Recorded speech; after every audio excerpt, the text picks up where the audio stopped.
good evening. Ito yung ating video presentation. Ito ang ating machine, Piso Wi-Fi Vendo. So, iba yung box na pinili ng ating customer. So, mas malaki kasi ito siya para mas marami daw yung mahulog. And then, meron siyang sticker dito which tells the steps. Tapos, yung sticker na to is actually naka-top coated to siya. So, waterproof to siya. So, I think malilaman niya rin naman yung difference ng top coated at saka hindi based sa gaano ka-clear yung sulat at saka gaano siya luminous. So ito yung sa side, ang kanyang LED fan. So i-turn on natin para ma-testing. But before that, ang setup na to na hiningi sa atin is basically isang Piso Wi-Fi na merong new Wi-Fi VLAN. So ito yung internet source natin. Ito naman nakakonect ito sa box, which is yan, meron siyang 5 meters cable o puntang box. Ito naman yung power supply ng ating Piso Wi-Fi box. Tapos ito connected sa outdoor AP. So in this case is H-Link 360 degrees high power. So meron din siyang kasamang LAN cable na mahaba kasi para malagay mo siya sa mataas na lugar. So yung PoE ikakabit mo lang sa WAN ng H-Link, tapos yung LAN kakabit mo dun sa as outdoor AP ng dito sa port na to ng new Wi-Fi. So actually pwede mo pang lagyan ng dalawang port dito, pero yung request sa atin ng ating customer is mayroong dalawang additional AP na E314NV2, pero hindi siya naka-connect sa new Wi-Fi via LAN cable, kundi naka-wireless bridge siya. So ang ginawa ko para sa video presentation na ito, okay, so meron siyang 10 meters LAN cable dyan, nakasaksak na yun siya sa power supply natin. Tapos meron pang isa dito, bali dalawang E314NV2 na naka-bridge, okay, wirelessly bridge. Tapos naka-gaming priority yung ating config sa ating new Wi-Fi na VLAN. So basically just to clarify, yes, tama po na yung VLAN is just segregation lang po ng network. Kasi may nagsasabi na wala naman daw function yung VLAN, kundi pang segregate ng network. Actually kung i-search mo sa Google, tama naman yun. Kaya ang VLAN talaga is pang segregate lang sa network. Pero ang catch kasi doon is ang ginagamit nating router or access controller para sa VLAN, para magamit natin yung VLAN is yung mga smart router din naman. Okay, example, MikroTik. Example, itong new Wi-Fi. So basically, sinesegregate natin yung network. Tapos, pinapadaan natin siya sa network or sinasama natin siya sa virtual LAN na network. Okay, virtual local area network, which is VLAN, para ma-apply natin yung mga smart applications or smart configurations ng ating mga routers. Like ito, meron siyang AdBlock, meron siyang SQM, meron siyang DSCP. Okay, so naka anti-buffer bloat na rin dahil sa meron siyang SQM. So pwede mo siyang i-config para magkaroon ka ng anti-lag. Okay, so again, tama na ang VLAN is just segregation ng network, pero hindi mo siya basta-basta syempre i-segregate. Okay, kasi kung basta-basta i-segregate mo lang yung network na yun, which is yung Piso Wi-Fi mo, yung mga users ng Piso Wi-Fi mo, useless yung VLAN, di ba? Pero pag i-segregate mo siya, syempre lalagyan mo ng config yung smart router na gamit mo para mag-segregate. So yun po yung difference, no? Medyo nakakalito kasi pag search mo yung VLAN, is basically i-segregate lang yung network. Pero syempre, pag i-segregate mo yung network na connected sa Piso Wi-Fi mo, idadaan mo siya sa mga smart router in which na pwede mong lagyan ng mga configurations para sa traffic rules, load balancing, no? Bandwidth management. So pwede mo siyang idaan doon para mabawasan yung lag ng network mo. So actually kahit mabilis yung network kapag wala siyang load balancing or mga SQM o ganyan, sometimes kahit mabilis yung internet mo, maglalag ka pa rin dahil doon. Kasi free for all yung style mo, parang ganun. So turn on natin so that we can start the testing. So yan siya, meron siyang LED lights dito and then coin slot LED. So medyo malaki yung box na to. Okay, as requested sa atin para malaki din daw, marami din daw yung malagay. So nandiyan yung kanyang LED fan sa side. So marami din daw malagay na coins. Kasi medyo malaki yung network niya, ang recommended niya, tatlo yung total outdoor AP, dalawang naka-bridge, E314N, tapos isang H-Link sa middle. So kung i-drawing natin yung network, parang kumbaga, okay, parang meron siyang sa gitna. Tapos meron siyang isang bridge dito na pinapa-bridge niya dyan sa H-Link, tapos tatapon niya sa kabilang yun, tapos isa naman dito, tatapon niya naman sa kabila. So para maging malaki talaga yung range niya. So sa Piso Wi-Fi kasi tatlo yung natin Tatlo yung main concern natin. Quality of Wi-Fi, hindi siya lag. Kaya syempre kailangan in the end yung pinaka ano niyan is yung internet speed mo pa rin. Pero kung wala ka talagang load balancing or mga ano, bandwidth management, useless kahit mabilis yung speed, lag pa rin yun.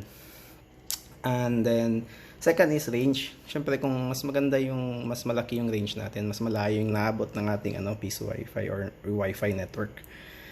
Kahit saan sila makagamit sila, kahit saan sila tumambay, pwede nilang gamitin. So yun. Third na itong gaano kaganda yung box. I think this is very presentable box din naman. Puti siya, malaki yung kanyang So medyo iba ito sa box na normally gamit natin. So syempre may konting add sa price kasi medyo mas malaki rin yung gamit na materials. So, ito po siya. Ganyan siya pag hindi ka pa nagulog, umikot-ikot yung light. Kapag magulog ka, mag-blink-blink yan siya. Parang ganun. So, yun. I-try ko muna, no? Try natin compare. Yung sinasabi ko na, kasi ito, nilimit ko siya based sa client natin. And then, nilimit ko lang siya sa 2020. 20 Mbps download, 20 Mbps upload. Yung ating new Wi-Fi, yung config natin sa new Wi-Fi. Pero may tutorial ako sakaling mag-upgrade kayo ng speed o kaya, yung actual speed niya pala dyan is hindi ganun. So may tutorial tayo paano i-edit yan. So connect ako muna. So first is connect muna ako sa directly sa PLDT. Itong PLDT Wi-Fi 5G Home. So medyo marami yung pangalan ng piece of Wi-Fi, no. Ito yung piece of Wi-Fi Bendo H-Link AP, piece of Wi-Fi new Wi-Fi 5G at saka 2.4G. Which is basically yung AP ng new Wi-Fi. Meron signal din yung tinatapon ng new Wi-Fi. Piece of Wi-Fi Bridge 1, which is yung E314N na naka-bridge. At saka Piece of Wi-Fi Bridge 2, may D yung bridge dito, no? Pwede, madali lang naman yun i-edit via cellphone lang. So, try natin kumonek muna sa PLDT directly. PLDT Wi-Fi 5G Home. So, lalagay ko muna yung password. Kasi ito yung ano ko sa bahay. Piece of Wi-Fi, yung Wi-Fi ko sa bahay direct sa So yung nilagay ko dito, ang speed nito, yung main speed ko sa sa tawag diyan sa PLDT, ang promo ko talaga is actually 100 Mbps. So kailangan makita natin yung loaded latency, no. So kailangan i-ano ko to siya, kumbaga i-setting ko pa siya. So ang ano ko talaga is up to 100 Mbps. Up to yun guys, hindi yun siya exact 100. So minsan ganyan, minsan mababa. Kaya fluctuate yan siya, yan. Nag-start na siyang marangkada. So isi-setting ko to para makita ko yung loaded latency. Show more info tayo. Kaya isi-setting ko siya. Dapat makita natin yung loaded latency. Okay. Always show all metrics at saka save config for this device. Save natin. Okay. So ang mahalaga kasi sa akin is makita natin yung Wi-Fi quality, yung loaded latency kung baga natin tinatawag. Okay, after saving kailangan ko i-refresh siguro muna. Yan. So connected ako ngayon directly PLDT and check natin yung speed ko and yung mga readings natin sa like yung loaded latency. So yan, direct PLDT, no. Direct router. So yan, ganyan talaga yung speed ko, pa iba-iba. Minsan umaabot ng 100 plus, minsan nasa 80, minsan 50. Kasi yan yung tatawag natin kumbaga yung walang bandwidth management ba, parang kumbaga free for all, no. First come first serve. Kung ano yung packets na first na pumasok doon sa 1, yun ang first niya na i-concur, parang ganun. So yun yung first na ipaprioritize niya.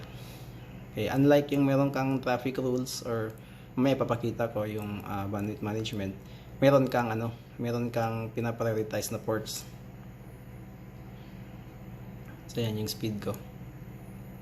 So okay naman kasi malaki talaga yung speed tapos mag-isa lang ako user. Pero makikita mo yung loaded latency ko. Okay, tumataas siya. Which is pangit kapag naglalaro ka ng games. Ibig sabihin, pag ako lang mag-isa, no other traffic present sa network, ano yan, ito yung nakukuha ko, mataas yung loaded latency ko. Pero pag ako lang mag-isa, 25 lang. Pero ganyan yung speed ko, 24, 26. Okay. Ngayon, try kong kumabit sa piece of Wi-Fi. Okay. So sa piece of Wi-Fi kasi, meron akong try natin dito sa bridge 2 sa Ito kasi yung H-Link, connected to sa new Wi-Fi directly via LAN. Okay? Tapos itong bridge 1 at saka bridge 2 is yung E314NV2 ko, connected sa, naka-bridge siya or naka-bridge siya doon sa H-Link. Okay? Then, at the same time, habang naka-bridge, AP na rin yan siya. Kung mapapansin mo yung, let's say, itong E314 na ito. Compass ito siya. From Compass. Kung mapapansin mo, power supply lang siya meron. Diba? Nakasaksak lang siya sa power. Tapos, hindi siya connected sa new Wi-Fi or sa piece Wi-Fi ko. Wirelessly connected lang siya dun sa H-Link ko. So, ngayon, pag i-connect ko siya, let's say piece Wi-Fi bridge 1, connect ako dyan. Okay, syempre, papasok yan siya sa LPB kasi naka-bridge yan siya sa LPB. Kahit na hindi siya nakakonect sa machine, wireless bridge lang siya. So, mayroon tayong e-loading by the way. Pwede ko ma-explain pa yung e-loading ngayon kasi wala pa tayong account. Kailangan kasi ipasok ko muna ito sa account ninyo. So, insert money tayo. Insert money ka, i-ilaw yung ano, tapos mag-blink yung coin slot. Let's say, kaya may 5 ako. Dito may 5 ako. So, yan. So, pag mag-insert coin, kailaw ito siya. Tapos, ilaw-ilaw. Mag-blink-blink ito, hindi na siya umikot-ikot. Sulog tayo ng 5. Oops, hindi pumasok. So, problematic yung coin slot. Yan. So, yan. Nagkaroon siya ng 5 pesos. So, tinanggal ko yung sounds dito na. So, pag nag-done paying ka, umikot-ikot siya ulit. Tapos, mamamatay yung green. So, yan. Connected na tayo. So ngayon, ko-compare ko naman, nag-speed test ako. Ito, hindi na to direct sa ano, hindi na siya direct, hindi siya connected via LAN, di ba? LAN cable, di ba? Connection siya via wireless lang. So gumagana ba yung ano ko, yung SQM na tinatawag ko or yung load balancing na tinatawag. So ito kasi, kapag naglagay ako ng load balancing sa new Wi-Fi, tinatanggal ko na yung per user speed doon sa LPB. Anyways, meron naman siyang anti-tethering eh. Sa LPB kasi, di ba, meron tayong anti-tethering. Hindi na siya pwedeng mag-share. Let's say, itong cellphone ko, bumili ng time. Hindi ko na pwedeng i-share sa ibang tao. Or let's say, mag-personal hotspot ako or mag-tether kami. So, ang speed na nilagay ko sa new Wi-Fi is, yung nilimit ko is 20 Mbps upload, 20 Mbps download lang. So, hindi to lalampas ng 20 Mbps. Kasi yun yung requested. No? So, automatic yan. Mag-allocate sa akin yung aking network ng speed. Okay, depende sa gumagamit. Ilan yung gumagamit. Okay. So, kung mapapansin nyo, medyo mas smooth siya, di ba? Diretso siya kagad sa value. Hindi siya yung paiba-iba ng value ng download and upload. So, pag naka-bridge, medyo ano na yung loaded latency, no? Medyo iba na. Pero bumababa pa siya. Ayun. So, lahat yan automatically adjusted ng ating machine. Depende kasi yan, no? Meron siyang pinaprioritize na configuration. Meron naman akong tutorial para doon, separate tutorial, kung paano i-limit yung ating speeds. Depende sa configurations natin.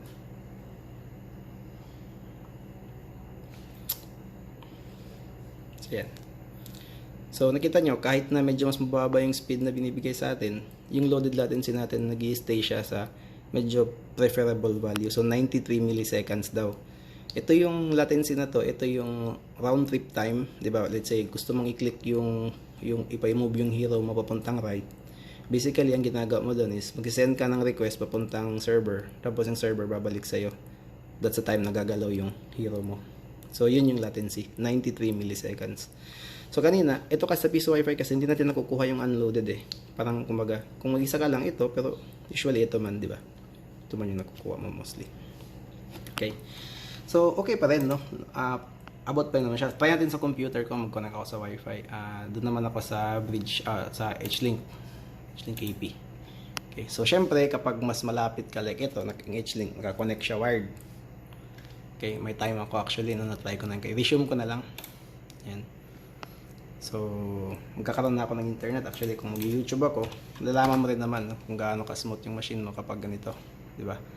Hindi na siya matagal mag-ikot-ikot. At saka malalaman mo rin yan kapag pumasok ka sa 10.0.0.1 admin. Yan. Okay. Tayo natin kung gaano siya mag-respond, ha. Usually kasi kapag wala kang VLAN, okay, from